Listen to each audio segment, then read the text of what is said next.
Hello students, welcome to Educrux. मैं हूँ रितिका और आज हम लेके आए हैं हमारा दूसरा सेशन हमारे क्वेश्चंस का। अब आपने थ्योरी तो पढ़ ली है, लेकिन आपको कितना समझ आया है और आपने कितना खुद से पढ़ाई की है वो अभी हम आपकी टेस्ट करेंगे। तो अभी हम स्टार्ट करते हैं विदाउट वेस्टिंग एनी टाइम हमारे फर्स्ट क्वेश्चन से, जो कि आज का है। क्योंकि कल हमने क्या किए थे, हमने 16 क्वेश्चंस डिस्कस कर लिए थे हमारी प्रीवियस क्लास में। तो आज हम स्टार्ट करेंगे फ्रॉम द क्वेश्चन नंबर 17, जो कि हमारा है which plant species is known to flower only once in its life time generally after 50 to 100 years and produce large number of fruits and then die. मतलब कि ऐसी कौन सी plant species है हमारे पास जो कि अपनी लाइफ टाइम में सिर्फ एक ही बार फ्लावर करती है, सिर्फ एक ही बार क्या होगा उसकी फ्लावरिंग होगी और फिर फ्लावर करने के बाद वो बहुत सारे फ्रूट्स बनाएगी और उसके बाद वो मर जाएगी, उसके बाद उसकी डेथ हो जाएगी। ऐसी कौन सी स्पीशीज है? मैरीगोल्ड, वीट, कोकोनट या फिर हमारी बैम्बू। ऐसी कौन सी स्पीशीज है? And correct answer is bamboo. Bamboo का जो प्लांट हमारे पास वो ऐसा ही होता है कि आप बहुत रेयर होगा कि अगर आप बैम्बू को आप फ्लावरिंग करते हुए देख लो। क्यों? क्योंकि इसकी फ्लावरिंग कब होगी? इसकी फ्लावरिंग होगी 50 to 100 years के बीच में, जो कि हमारी बैम्बू की एज है। उसके बाद फ्लावरिंग होने के बाद क्या करेगा, ये इसकी डेथ हो जाती है, it dies. Moving on to the next question, हमारे पास नेक्स्ट क्वेश्चन है which plant species flower once in 12 years। उस बैम्बू हमारे पास क्या था? Once in a life time था। अब हमारे पास क्या है? वंस इन 12 years, यानी कि हर 12 साल में कौन सा ऐसा स्पीशीज है जो कि फ्लावरिंग करता है। Transforming large track of hilly areas in Kerala, Karnataka and Tamil Nadu into blue stretches and attracting a large number of tourists. इसका मतलब क्या हुआ? हमारे पास क्या इन्फॉर्मेशन है? 12 years में तो फ्लावरिंग करेगा और हमारे पास क्या होगा? ब्लू कलर के क्या होंगे हमारे पास? फ्लावर्स प्रेजेंट होंगे। और हमें इसकी डिस्ट्रीब्यूशन भी दे दी है, कौन कौन से एरियाज, केरला, कर्नाटका, तमिलनाडु में इसकी क्या है, इसकी डिस्ट्रीब्यूशन है इस प्लांट की।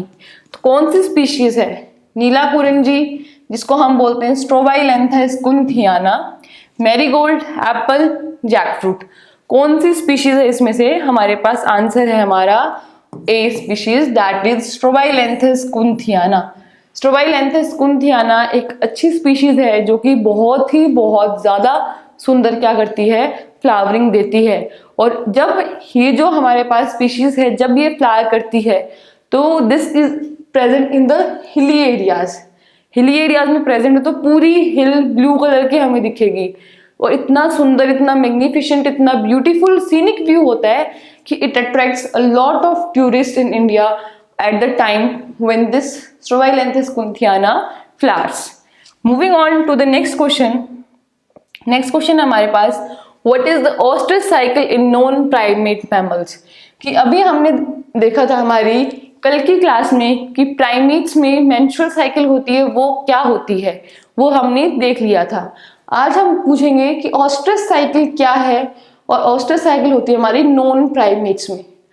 कुछ इन्फॉर्मेशन जो है वो आपको क्वेश्चन से ही मिल जाती है। अगर आप क्वेश्चन को ध्यान से पढ़ोगे, समझोगे, तो आपको आधी से ज्यादा इन्फॉर्मेशन क्या होगी वो आपको इसमें दिख जाएगी कि हमारे पास नॉन प्राइमेट्स हैं। यानी कि प्राइमेट्स क्या है? प्राइमेट्स में कौन आता है? प्राइमेट्स में हम ह्यूमन बींग्स आते हैं। तो सीधा सीधा आप ऐसे समझ सकते हैं कि ह्यूमन बींग से रिलेट करके आप इस क्वेश्चन को आंसर कर सकते हैं। जैसे कि क्या होगा? ऑप्शन ए क्या होगा? Cyclic changes in the activities of ovaries and accessory ducts as well as hormones. यानी कि ओवरीज में चेंज आएगा, एसेसरी डक्ट्स में चेंज आएगा और हॉर्मोन्स में चेंज आएगा। या फिर मेंस्ट्रुअल साइकिल होगी, अ साइकिल ऑफ लेइंग एग्स, या फिर अ साइकिल ऑफ हाइबरनेशन। इनमें से कौन सी साइकिल है? तो आप ये देखिए, जब नॉन प्राइमेट्स की बात हो रही है और हम क्या ह्यूमन बींग्स प्राइमेट्स हैं, ह्यूमन बींग्स में क्या होता है? मेंस्ट्रुअल साइकिल होती है। ये ऑप्शन क्या हो गया? एलिमिनेट हो गया। एलिमिनेशन मेथड से हम आंसर करेंगे। फिर हमारा फर्स्ट ऑप्शन क्या था कि साइक्लिक चेंजेस होंगे ओवरीज, एसेसरी डक्ट्स और हॉर्मोन्स। ये तो क्या है? ये डेफिनेशन है किसकी? मेंस्ट्रुअल साइकिल की ही डेफिनेशन है। तो ये भी हमारा ऑप्शन क्या है? गलत हो गया। अब हम एलिमिनेशन मेथड से हमारे दो ऑप्शन पे बचे कि लेइंग एग्स या फिर हाइबरनेशन। अब इन दोनों में से कौन सा अगर आपको ऑप्शन जो लगता है वो ठीक लगता है?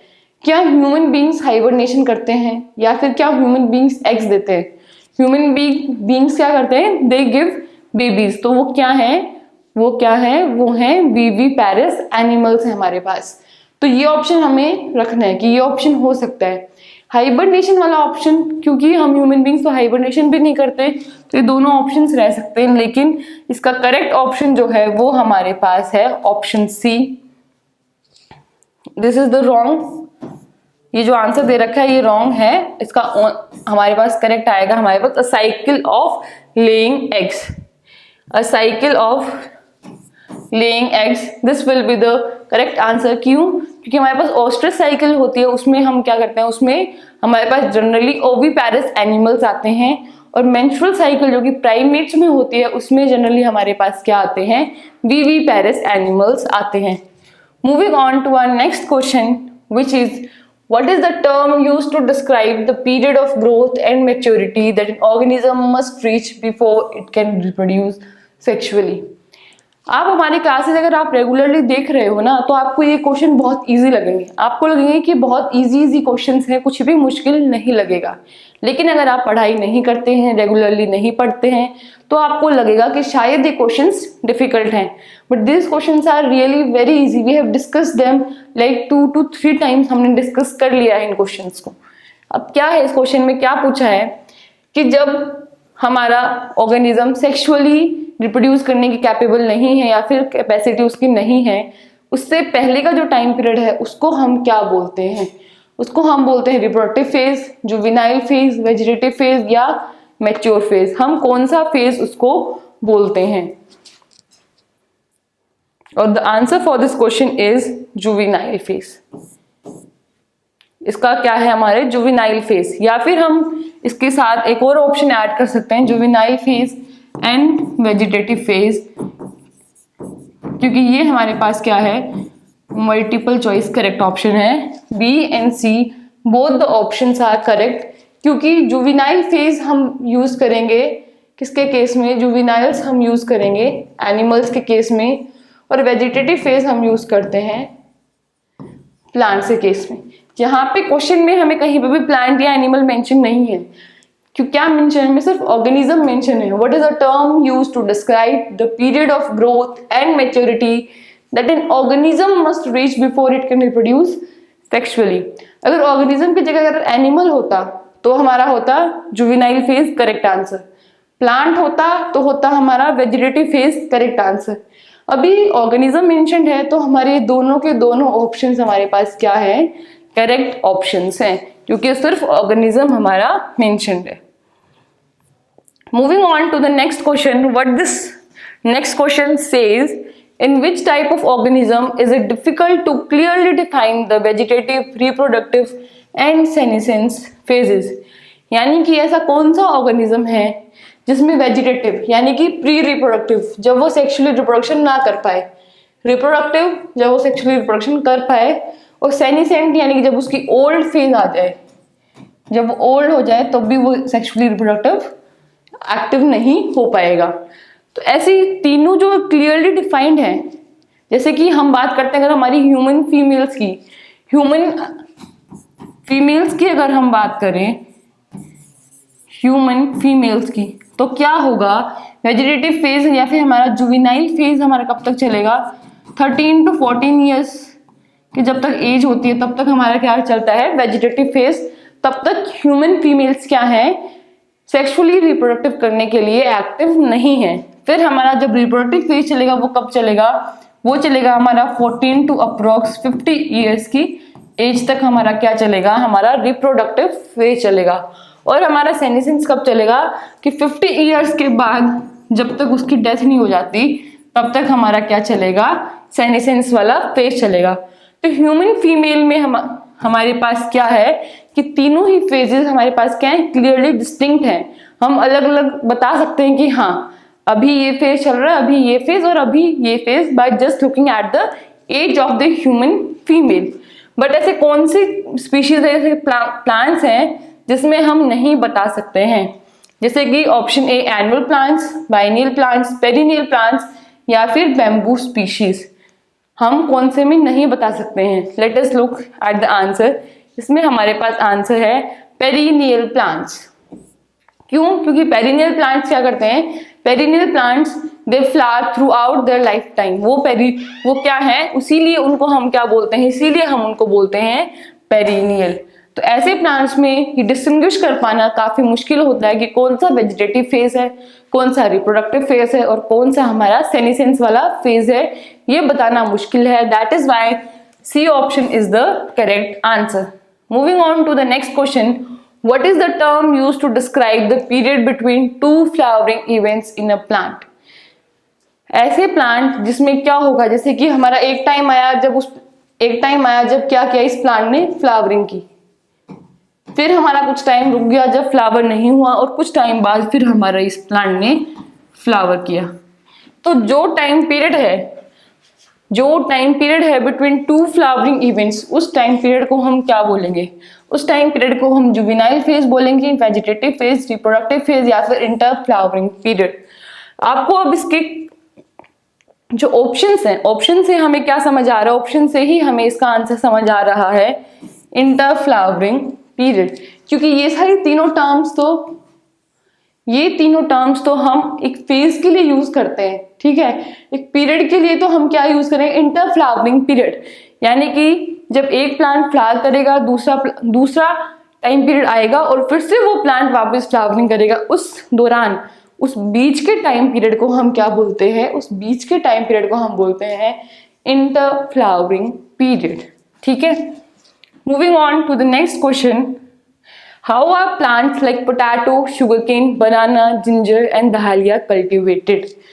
अब इस क्वेश्चन के आंसर से आपको ये सारे एग्जांपल्स याद रखने होंगे कि हमारा पोटैटो, शुगरकेन, बनाना, जिंजर और दहालिया, ये जो प्लांट्स हैं, इन प्लांट्स को हम अगर कल्टीवेट करना चाहें तो इनको हम कल्टीवेट कौन से मेथड से कर सकते हैं? कौन कौन से मेथड्स हैं?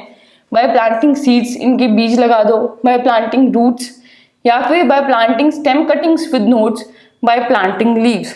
कौन से ऑप्शन हमारा इसमें करेक्ट है? हमारा correct option is the C, by planting stem cuttings with nodes.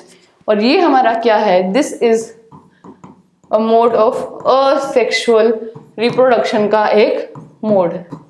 Asexual reproduction का एक मोड है कि जो स्टेम है, स्टेम की जो कटिंग्स है जिसमें नोड होगा, यानी कि जिसमें मेरिस्टेमेटिक टिश्यू होगा which is capable of reproducing, वो हमारा पार्ट अगर हम प्लांट में शो करते हैं तो क्या होगा, हमारे ये जो प्लांट्स हैं हम कल्टीवेट कर सकते हैं। तो आप इनके एग्जांपल्स भी याद कीजिए कि potato, sugarcane, banana, ginger and dahlia. अगर आपको अगर क्वेश्चन उल्टा भी पूछा जाए कि कौन से प्लांट हैं जो कि स्टेम कटिंग विद नोड्स से कल्टीवेट किए जा सकते हैं, तो कौन से प्लांट्स हैं हमारे? ये वाले हमारे प्लांट्स हैं, potato, sugarcane, banana, ginger and dahlia. Moving on to the next question, why do organisms with relative simple organization like algae, fungi shift to sexual method of reproduction just before the onset of adverse conditions? क्या पूछा है कि why do organisms ऐसा क्यों करते हैं? कौन से ऑर्गेनिजम्स? एल्गी और फंजाई जैसे ऑर्गेनिजम्स शिफ्ट कर जाते हैं सेक्सुअल मेथड पे शिफ्ट कर जाते हैं। कब शिफ्ट कर जाते हैं? Before the onset of adverse conditions. Adverse मतलब अनफेवरेबल कंडीशंस या फिर हमारी स्ट्रेसफुल कंडीशंस। क्या पूछा गया है कि एल्गी और फंजाई जैसे ऑर्गेनिजम्स जो कि जनरली असेक्सुअल मेथड से रिप्रोड्यूस करते हैं, वो सेक्सुअल मेथड पे आ जाते हैं एडवर्स कंडीशंस या फिर स्ट्रेसफुल कंडीशंस आने के जस्ट पहले वो सेक्सुअल मेथड पे चले जाते हैं। वो क्यों चले जाते हैं सेक्सुअल मेथड पे, ये पूछा है, व्हाई दे शिफ्ट। हमारे पास ऑप्शंस हैं, sexual reproduction results in the production of more offspring, sexual reproduction results in the production of genetically diverse offsprings and they are better adapted to changing environmental conditions. Sexual reproductions require less energy than asexual reproduction. Sexual reproduction is faster than asexual reproduction. इसका मतलब क्या हुआ? Sexual reproduction में हमारे ज्यादा progeny produce होंगे। Sexual reproduction में क्या होगा? कम एनर्जी लगेगी। सेक्सुअल रिप्रोडक्शन क्या है? फास्टर है असेक्सुअल से। या फिर हमारा बी ऑप्शन कि जब सेक्सुअल रिप्रोडक्शन होगा तो क्या होगा? हमारा जेनेटिकली डाइवर्स ऑफस्प्रिंग्स हमारे पास क्या बनेंगे, क्योंकि असेक्सुअल में हमारे पास क्या बनता है? असेक्सुअल में हमारे पास आइडेंटिकल ऑफस्प्रिंग्स बनते हैं। क्या होंगे वो मॉर्फोलॉजिकली एंड जेनेटिकली वो क्या होंगे, पेरेंट प्लांट से सेम होंगे। किसके केस में, असेक्सुअल के केस में। तो सेक्सुअल रिप्रोडक्शन के केस में ही हमारे पास क्या बनता है, जेनेटिकली डाइवर्स ऑफस्प्रिंग्स हमारे पास बनते हैं। और अगर वो जेनेटिकली डाइवर्स होंगे तो जो हमारे पास न्यू कंडीशंस आई हैं, जो स्ट्रेसफुल कंडीशंस आई हैं, उसमें क्या होगा, उसमें हमारे सर्वाइवल के चांसेस क्या होंगे, वो बढ़ जाएंगे। Those new progenies will be better adapted. तो हमारे पास इसका आंसर आ जाता है हमारे पास बी ऑप्शन। क्यों, क्योंकि अगर हम एलिमिनेशन मेथड से करें तो भी क्या होगा, sexual reproduction results in the formation of more offspring, नहीं, असेक्सुअल में होगा ये, असेक्सुअल में ज्यादा प्रोजेनी बनती हैं। Sexual reproduction requires less energy, नहीं, सेक्सुअल रिप्रोडक्शन में तो ज्यादा लगती है, it requires more energy. Sexual reproduction faster है, नहीं, स्लो है। तो हमारे एलिमिनेशन मेथड से हमारे 3 ऑप्शन तो करेक्ट गलत हो गए हैं और हमारे पास करेक्ट ऑप्शन हमारा बच गया है सिर्फ बी ऑप्शन, जो कि हमारा एक्चुअली करेक्ट आंसर है। उसके बाद अगर हम बात करते हैं नेक्स्ट क्वेश्चन की, what is the fragmentation in terms of asexual reproduction. पूछा है कि फ्रेगमेंटेशन नहीं पूछा कि फ्रेगमेंटेशन क्या होती है। The production of new plants from stem cutting with nodes, the production of offspring without the involvement of gametes, the ability of organism to survive during unfavourable condition, या फिर the production of new adults from distinct species. उन pieces को हम क्या बोलते हैं, fragments of the parent organism. अगर इसमें फ्रेगमेंट्स ही आ गए तो हम किससे रिलेट कर पाएंगे, फ्रेगमेंटेशन से। सिंपली अगर हम रिलेट कर पाए, कॉमन सेंस से अगर हम इसको आंसर करें तो क्या होना चाहिए, हमारा आंसर डी करेक्ट होना चाहिए, जो कि एक्चुअली हमारा आंसर डी करेक्ट है। क्यों, क्योंकि हमारे पास देखा कि फ्रेगमेंटेशन का प्रोसेस क्या होता है, फ्रेगमेंटेशन के प्रोसेस में क्या होता है, असेक्सुअल टाइप का रिप्रोडक्शन है ये। और असेक्सुअल टाइप में क्या होगा, अगर हमारे पास कोई पेरेंट बॉडी प्रेजेंट है, अगर वो ब्रेक कर जाती है डिफरेंट पीसेस में या फिर डिफरेंट फ्रेगमेंट्स में, तो ईच फ्रेगमेंट क्या करेगा, हर एक फ्रेगमेंट बड़ा होके ग्रो कर जाएगा, मैच्योर कर जाएगा into the adult organism. Each fragment will then grow and mature into the parent plant और लाइक द अडल्ट प्लांट। तो क्या होगा हमारे पास, fragmentation, the production of new adults from distinct fragments of the parent organism। उसके बाद हमारा next question आता है, according to the given paragraph what are the common asexually reproductive structures in kingdom fungi and simple plants. ये given paragraph जो है, ये given paragraph आपका रिफर कर रहा है आपकी क्लास 12th की एनसीईआरटी, क्लास 12th एनसीईआरटी आपका चैप्टर जो 1 है कि क्लास 12th एनसीईआरटी चैप्टर 1 में आपका क्या है कि असेक्सुअल रिप्रोडक्टिव स्ट्रक्चर्स जो हैं फंजाई और सिंपल प्लांट्स में वो कौन से हैं, वो कौन कौन से असेक्सुअल रिप्रोडक्टिव स्ट्रक्चर्स है, स्पोर्स, सीड्स, फ्लावर्स और फ्रूट्स। सिंपली आपसे पूछा है कि असेक्सुअल रिप्रोडक्टिव स्ट्रक्चर्स आपके पास कौन से हैं, आपके पास कौन से हैं, स्पोर्स हैं, सीड्स हैं, फ्लावर्स है या फिर फ्रूट्स है। This is very easy to answer और इसका आंसर हमारे पास ए, स्पोर्स। क्यों, क्योंकि ये तो हमारे पास क्या है, ये रिप्रोडक्टिव वाले स्ट्रक्चर्स हैं, क्योंकि हमसे पूछा है असेक्सुअल, तो फ्लावर तो हमारा किसमें हेल्प करता है, सेक्सुअल रिप्रोडक्शन में हेल्प करता है। वो सीड्स और फ्रूट्स क्या हैं, ये सेक्सुअल रिप्रोडक्शन के हमारे पास क्या हैं, प्रोडक्ट्स हैं। Seeds and fruits are the products of sexual reproduction. तो हम giving us the answer spores.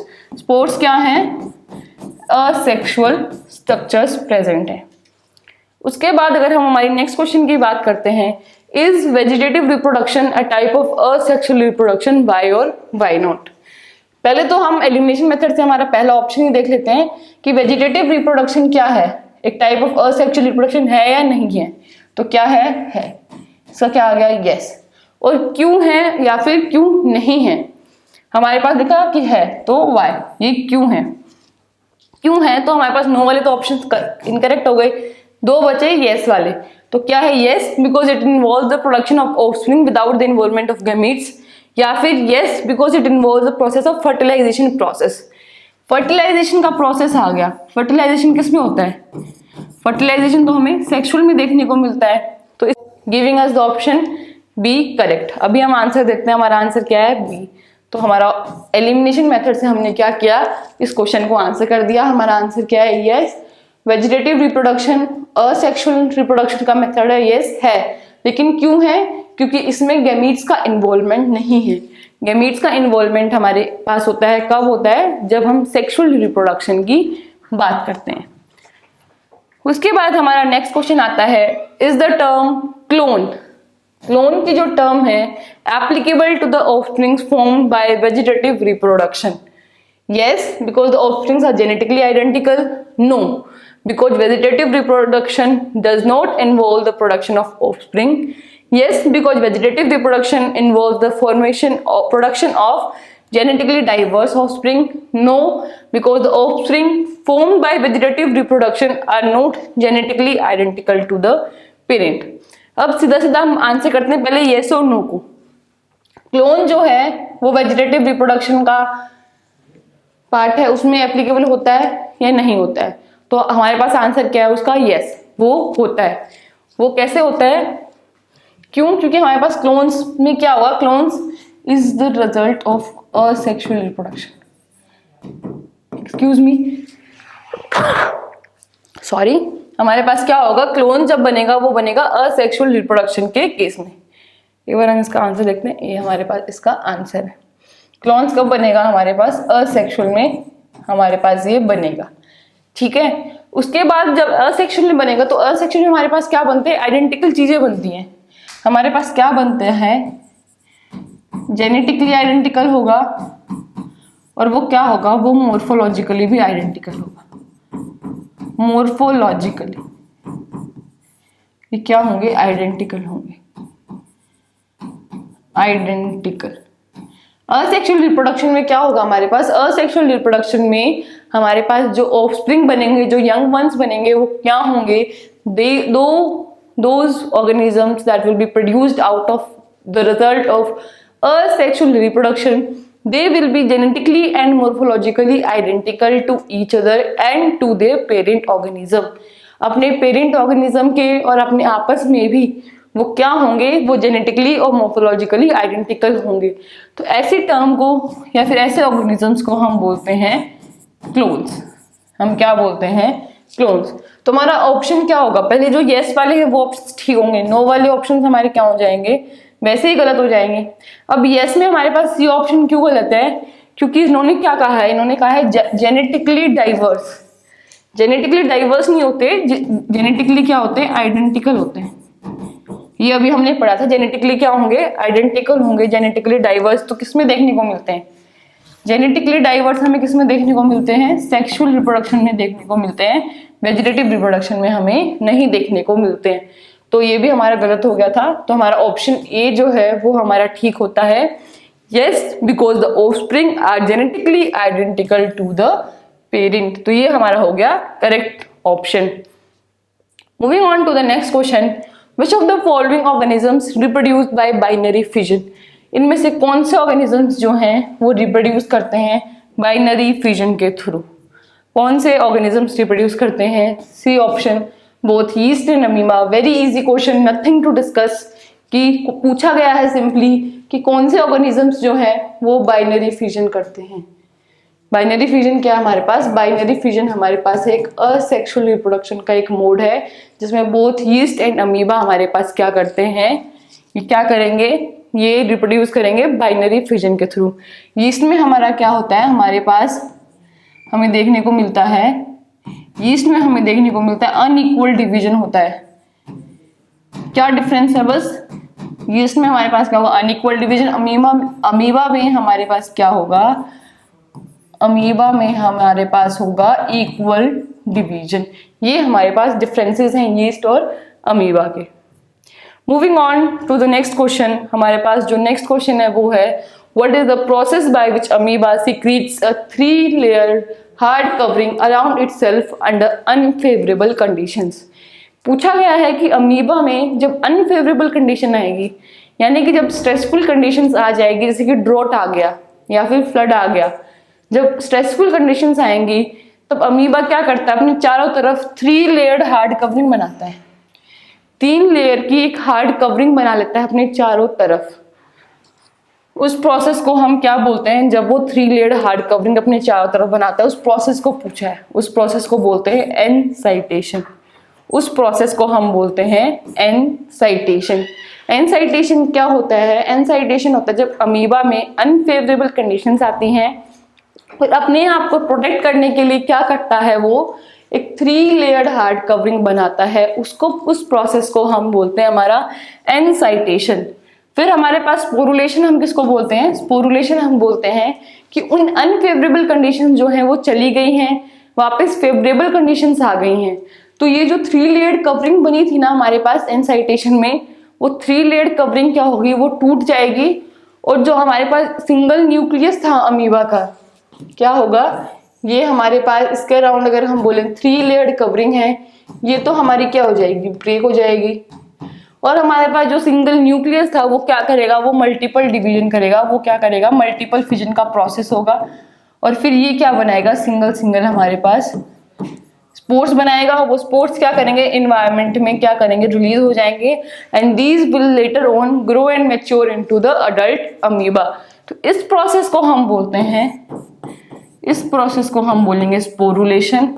और अनफेवरेबल कंडीशंस में अगर अमीबा के अराउंड 3 लेयर्ड कवरिंग जो आती है, इस प्रोसेस को हम बोलते हैं एनसाइटेशन, क्योंकि इस 3 लेयर्ड कवरिंग को हम बोलते हैं सिस्ट, इसलिए हम बोलेंगे इसको एनसाइटेशन और इसको बोलेंगे हम sporulation.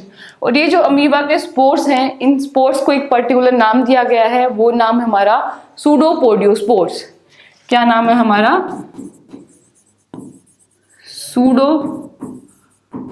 Pseudopodospores. The spores of the amoeba are known as pseudopodospores. Moving, तो आज के हमारे क्वेश्चंस यहाँ पे खत्म होते हैं। So don't forget to subscribe our channel and like the video. अगर आपको क्वेश्चंस हमारे जो डिस्कस कर रहे हैं वो हमारा कंटेंट अगर जो है वो आपको समझ आ रहा हो, अगर आपको पसंद आ रहा हो, और इन क्वेश्चंस में अगर आपको कोई भी डाउट है या फिर आपको इन जनरल हम जो डिस्कस कर रहे हैं हमारा CUET का सिलेबस, अगर आपको उसमें अगर आपको कोई भी डाउट आता है तो वो आप हमसे पूछ सकते हैं, आप हमसे कनेक्ट हो सकते हैं, या फिर आप सिंपली हमारे कमेंट सेक्शन में जाके आप हमसे वहाँ पे कोई भी डाउट हमसे पूछ सकते हैं। So students, keep learning, keep growing. Thank you so much.